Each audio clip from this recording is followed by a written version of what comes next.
Right, hello, welcome back. I'm going to do a little video on my cleaner today. I'm going to clean this carb.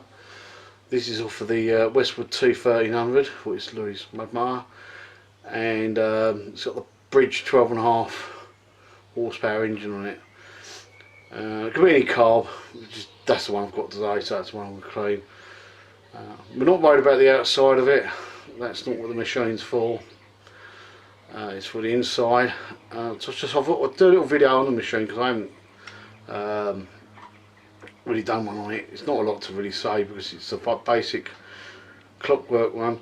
So I'll show you the machine and then I'll show you in action, I guess, and just show you how easy it is to use. Just in case you're interested in showing, I'll show you quickly. All I'm doing is I'm doing a float bowl. You can see, get the float bowl off. The rings in that, you can see the state of that, hopefully. I won't put that in straight away because I want to show you the stuff coming out of it. Obviously you've probably a pin for the float. The float and the needle comes out, hope you can see that. And this leaves me the carb. Now I don't use any chemicals. I use water and that's it. And I'll explain that to you in a second, but that's all I use is water. So if you do have any rubber rings on it, it don't stretch them like carb cleaner and stuff like that does. But yeah, that's basically the carb stripped down, ready to go in the wash. Let me do this. Right, it's about set from there hopefully. All I do is put the carb in a basket that comes with it. Put that in the water. It's all underneath. And what you should do, see, hopefully, I mean there's a few little bits of leaves, look. Get them out. Won't really matter, but it's just so you can see the dirt. Come on, that's it. Now this one's only a clockwork one, it doesn't heat up. The water in this is, well, I'd say room temperature. With the heating ones you set the heater and you can warm this up so it starts quicker. The only thing is don't do them too hot because there's friction in the water. Well, obviously cleans it, but that heat causes heat and it gets to the point where it's so bloody hot you can't pull the carb out. But, I'm not sure if the power's on the back. So what I do on this one is I turn it on the timer. The power's not on the back. There you go. And hopefully you should see stuff starting to come out. There we go. A little bit there. And see it's starting to come away around here. Yeah, you already do things in the one, I know. So the water's not hot, so it reacts a bit slower. If I warmer water in here, it would work a little bit better. But you'll slowly see that all the white bits are coming in, and they're the bits that you can't get to when you're doing it with files and stuff. Like I say, the way I do it is I just use water. You can even use a drop of fairy liquid in here, but all it does is the bubbles come up and the dirt gets trapped in the bubbles rather than keep floating around. That's the idea of the bubbles. It's a bit like a washing machine, the bubbles in the washing machine to catch the dirt. Just so it don't sort of go back, it's supposed to not go back in the clothes and stuff. But what it would do on is you keep the dirt to the top. You'll see it's getting cloudy already. The best one was the one on the Murray I did the other day. Off camera, literally, by this time you couldn't see the carb, it's so full of just rubbish and dirt. Obviously remember that's water and it's electric things, so be careful. I've known people get shocked off of them. I've never had one, touch wood.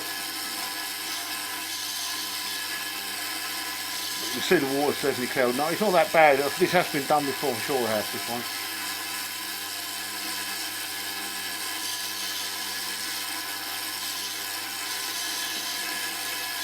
And then what I want to do is the bolt, and then we put in the bottom of the float bowl, and I'll put that in. And what I can also do, I'm not going to do it on this case because the needle's really clean. You can then put the needle in that because you don't want it touching the bottom. You need to keep it in the cage. It's not good for these to not have the cage in them. So the water's not that hot, so it's not that bad. But let's see, it's not really meant for cleaning that stuff on the outside. They do use them for that.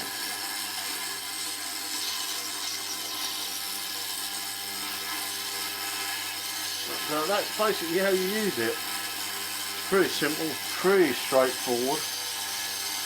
I'll show you a bit more of the machine. You can see it come off here more. The cloud, it comes up like a cloud.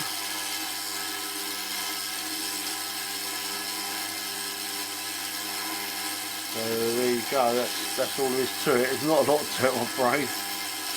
But when you get carb and it's actually actual carbs doing that, you know, it's really good. This will get hotter and hotter and hotter as the water gets really ready. That's warming quite a bit. So if you've got one with a heater, you don't need to set it too high. And like I say, I'll give up on the chemicals now. Didn't clean it any. I've used several different types, and I never really got any better results. So I just use water, and that's fine.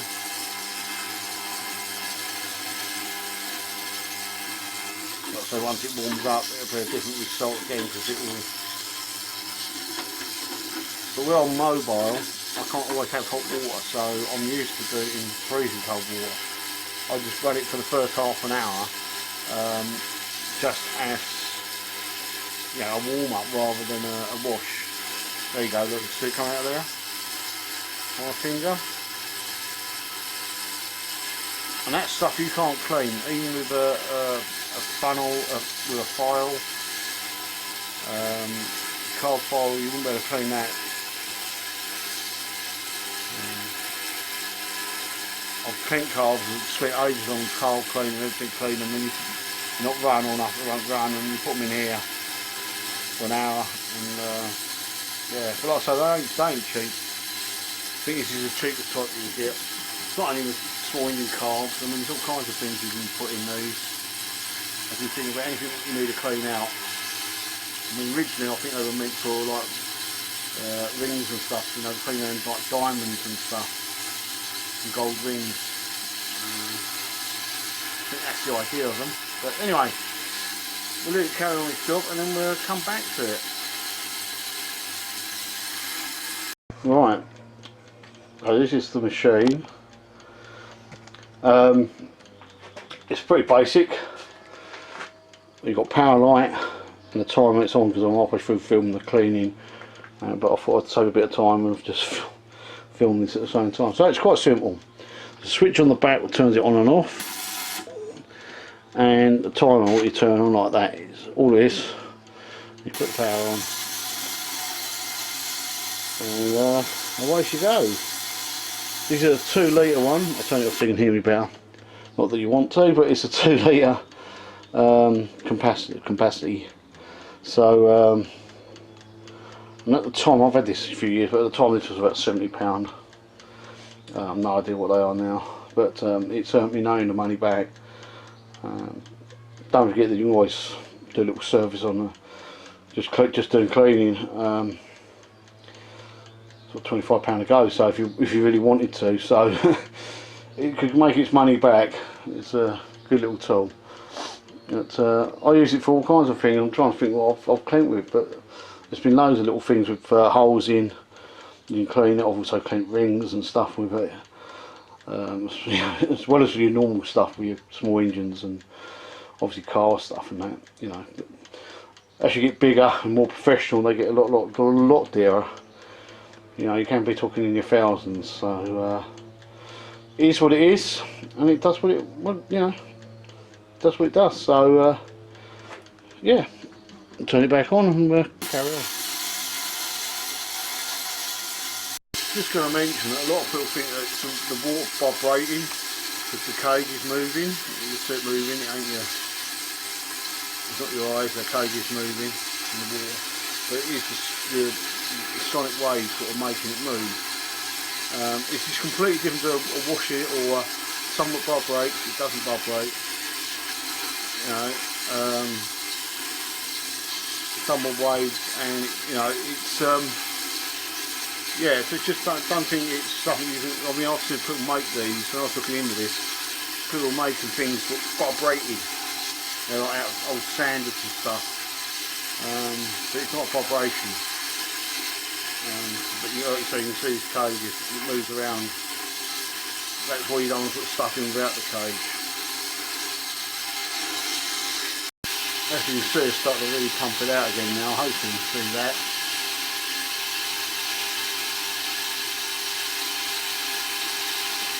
The water's got that little bit warmer, so pumping it out. But yeah, like I say, because I'm on site a lot of the time, I have to have cold water just all I had with an outside tap, you know, so have to sit there for another half an hour to warm it up, then I'll sit there for half an hour, you know. Really, ideally I could do one where just get a little bit of warmth in there, I suppose, just to get it started, but that's fine.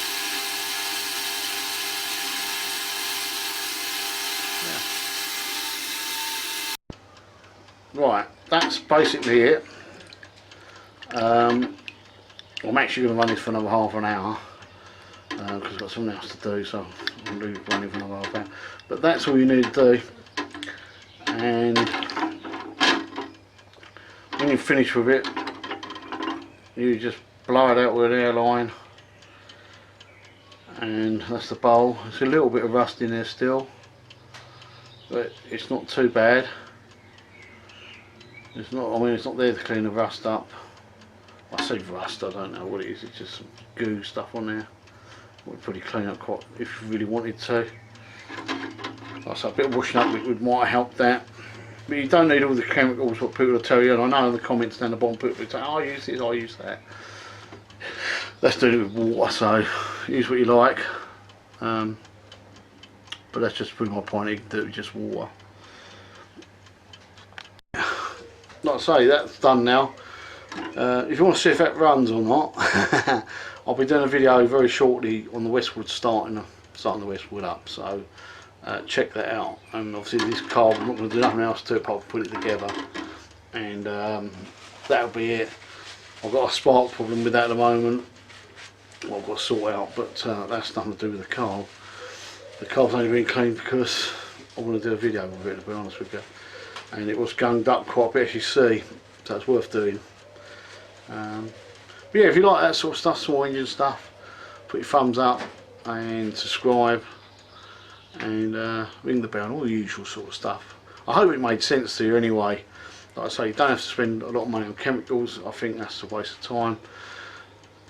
I used to, because I didn't know any better. Now I used to use water, it seems to work. I know there'll be loads of comments, like I say, in the bottom of the comments there'll be loads of people putting, I use this stuff. You use what you want. I'm just saying that I can do it with water, plain water, so it's entirely up to you what you use. Still lots of stuff going small engine wise as well. Project Charlene is here. I've run into a little bit of a wall with that because things are happening. Not quite sure what engine to put in that, so keep an eye out for that Project Charlene. And I shall see you next time. Right, bye for now.